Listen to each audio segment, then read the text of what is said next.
vai um pouco mais fundo nessa questão do conceito do vinho na Bíblia e por que onde que é? Minha pergunta é assim, ó, onde que é que a turma usa isso como muleta para justificar alguma coisa que elas, uma conduta delas, e onde que isso realmente tem fundamento na Bíblia? Ok.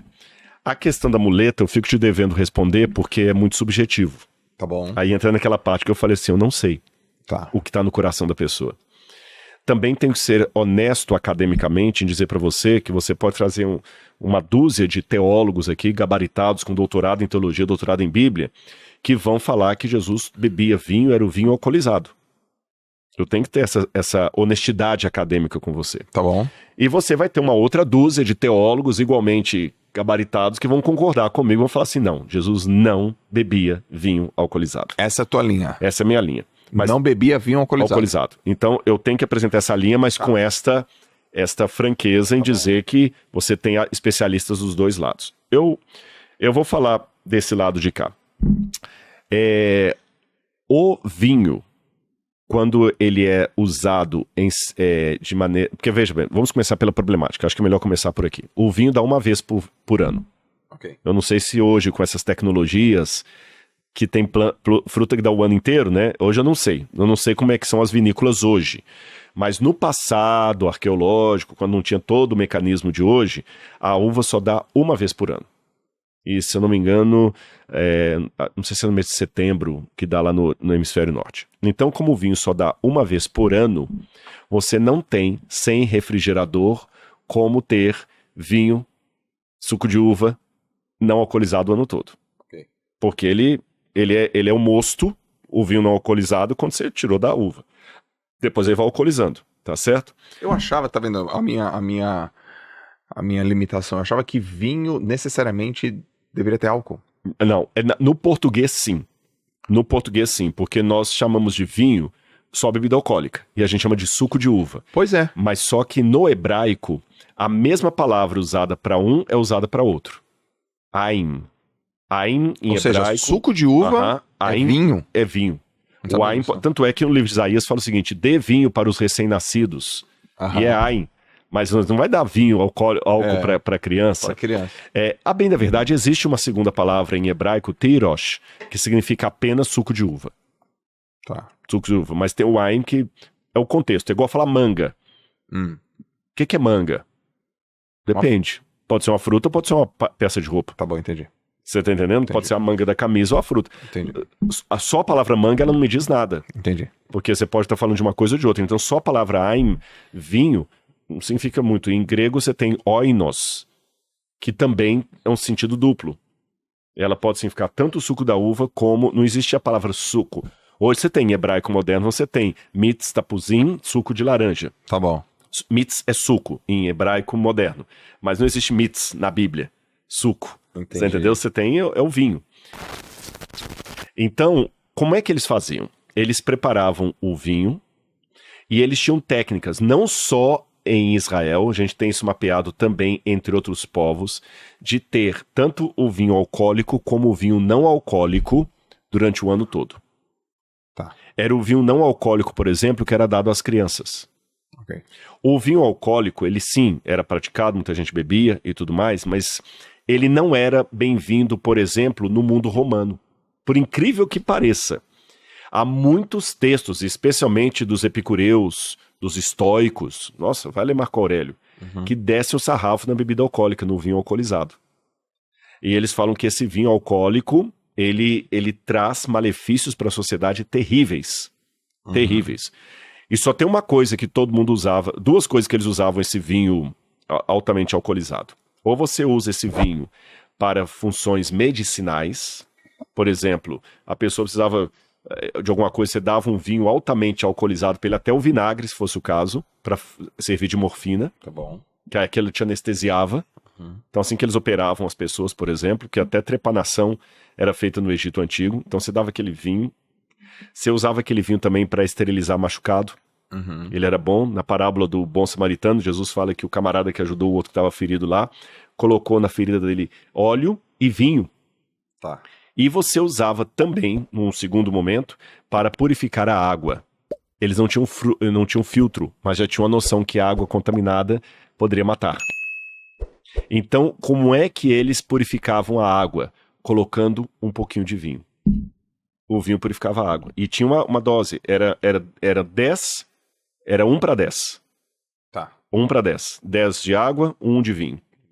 Até nós temos mesas, por exemplo, que já foram encontradas, que você tem os jarros de água e você tinha um pouquinho de vinho assim em cima, que ele colocava, misturava, ou no copo, misturava e bebia. Tá. Paulo até recomendou para Timóteo assim, Timóteo, você está com fortes dores estomacais, não beba somente água, mas também um pouco de vinho. Tá. Aí muita gente fala, tá vendo? Paulo recomendou Timóteo a tomar vinho. Gente, é porque Timóteo estava tomando a água pura.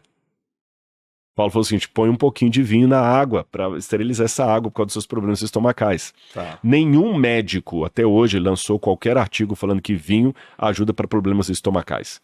Os benefícios do vinho são outros, problema estomacal nenhum. Então Paulo não estava recomendando vinho para curar o problema do estômago dele. Era o problema da água. E tem muitos, Plutarco, tem muitos autores da antiguidade que eu poderia usar aqui, tanto gregos quanto romanos. No caso específico dos judeus, havia o consumo de vinho, sim, durante a história de Israel. Noé plantou uma vinha, se embriagou com o vinho e ficou pelado dentro de casa dançando. É lógico que aquele vinho que ele tomou era alcoólico, porque ele ficou doidão, tá certo? A Bíblia fala também de Nadab e Abiú, que eram 2 filhos promíscuos que ficavam enchendo a cara de vinho e tudo mais.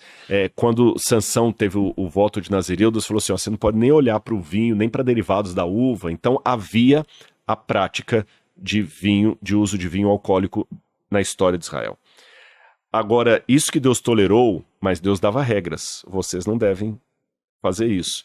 Por exemplo, lá no Novo Testamento fala que o homem que deveria cuidar da igreja não poderia ser dado ao vinho. Ok. Está em Timóteo. O líder da igreja não pode ser dado ao vinho. E nas reuniões, e nós vemos a situação de Jesus com o vinho em 3 situações. Em 3 situações. A primeira, em Caná da Galileia, quando Jesus transformou água em vinho. Tá. A segunda, quando os acusadores de Jesus falam o seguinte, ele é beberrão, ele bebe vinho. Jesus falou o seguinte, engraçado, veio João Batista que jejuava, vocês falavam que ele tinha um demônio. Vem o filho do homem que bebe vinho, vocês falam que ele... E a terceira é na Santa Ceia, quando Jesus abençoa o vinho e o pão. Vamos analisar cada uma delas.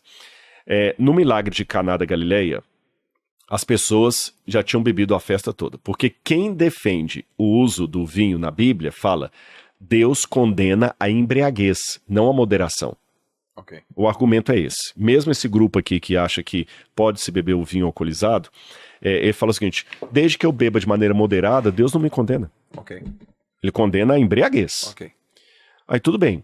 Se assim Jesus transformou água em vinho no final da festa, quando todo mundo já tinha bebido vinho a festa toda. Certo. Então eles já tinham bebido vinho. Jesus vai dar mais vinho para eles? Onde é que está a moderação? Certo. Onde é que está a moderação? Se Jesus transformou a água em vinho alcoólico, Jesus deu mais álcool para quem já tinha bebido a festa toda. Certo. Não tem moderação nenhuma nisso. Esse é o primeiro ponto. Com relação à Santa Ceia, Jesus não iria usar na Pêssar, que a Santa Ceia coincidiu com a Pêssar, que é a Páscoa. Na Páscoa você não podia usar nenhum alimento com fermento. O pão não podia ser fermentado, tinha que tirar o fermento da casa, e o vinho também não poderia ser fermentado. Tinha que ser o mosto, tanto é que nos manuscritos do Mar Morto, nós encontramos toda a lei de Israel falando que o sacerdote deveria tomar o mosto. O mosto é o vinho não fermentado, o vinho não alcoólico. Então Jesus não faz sentido Jesus transformar aquilo em vinho alcoolizado, porque ele estaria quebrando a própria regra ali, que era um pão sem fermento e vinho sem fermento. Um outro detalhe aqui, agora fora da Bíblia. Eu respeito, como eu falei, pessoas que bebem, e até os que bebem moderadamente, e acredito que na prática tem muita pessoa que ele bebe de maneira moderada. Sim. O meu sogro bebe, mas bebe de maneira moderada. Todo final de semana ele gosta da cervejinha dele lá, colocar o caipira dele e escutar. Eu nunca vi e nem da minha esposa contar, nem depois que eu entrei pra família, meu sogro bêbado, caído na rua, ou chegando em casa. Não, ele bebe a cervejinha dele, ele para na cerveja ali. Só cerveja. Então eu acredito que há muitas pessoas assim, e também quero acentuar mais uma coisa, eu dei o exemplo da minha própria família. Eu acredito que há pessoas boas, eu não meço o caráter da pessoa pelo fato dela beber ou não beber. Tá certo? Tem pessoas que bebem e têm um caráter melhor do que muito, muito abstêmio. Certo. O que entra pela boca não contamina o homem, mas o que sai dela. Então, o que acontece? Só que eu faço perguntas a essas pessoas. O que pode acontecer com o seu jeito moderado de beber? Aí eu vou agora devolver a pergunta para aqueles que acham que eu posso beber vinho porque a Bíblia fala do vinho. Sim. Por que eu posso beber o vinho e não o uísque? O princípio é o mesmo. Se eu posso beber o vinho, eu posso beber o uísque. Ah, não, mas o... Não, é só beber moderadamente. Se eu posso beber o vinho e eu posso beber o uísque, eu posso beber a cachaça. Porque muitos evangélicos hoje defendem eu beber o vinho. O vinho, tá, mas se eu posso beber o vinho, eu posso beber a cachaça. Se eu posso beber a cachaça, eu posso beber o rum. Moderado. Se eu posso beber o rum, eu posso beber a tequila. Ou aquela outra russa lá que eu esqueci, a vodka. Qual o problema? E se eu posso beber tudo isso, eu posso fumar. Eu fumo moderadamente. E eu nunca conheço os evangélicos que defendem o uso do vinho, defendendo o uso do cigarro. Se eu puder fumar moderadamente, um cigarrinho ou outro, tudo não tá fazendo mal a ninguém, só distrai. Você pode criar toda uma filosofia para o hábito de fumar. E pode fazer toda uma filosofia também para o hábito de fumar. Marihuana. Você sabe que muita gente também defende a liberação das drogas e do uso da maconha e tudo, que ela acalma, ela amplia os seus horizontes e tudo mais e tal. Ou seja, quando você abre uma fissura, toma cuidado, porque você pensa que você só está abrindo aquela gretinha ali, mas se você bater, aquela fissura que você está abrindo, ela vai se expandindo e você lá na frente não consegue mais pegar as pontas. Então, de maneira muito humilde, a única coisa que eu coloco para o pessoal de casa pensar nos usos e costumes do que você come, do que você bebe, é quais as consequências disso. Não só para você, mas para os outros. E falo, vamos ser científicos, vamos ser acadêmicos. O que a medicina hoje fala do hábito de beber e fumar? Esquece a ideia de que Jesus bebeu vinho. Vamos falar de ciência agora. E não tem nem o que discutir. Você entendeu? O que a ciência fala do consumo de carne gordurosa? Não tem nem o que discutir. Exatamente, esse que é o ponto.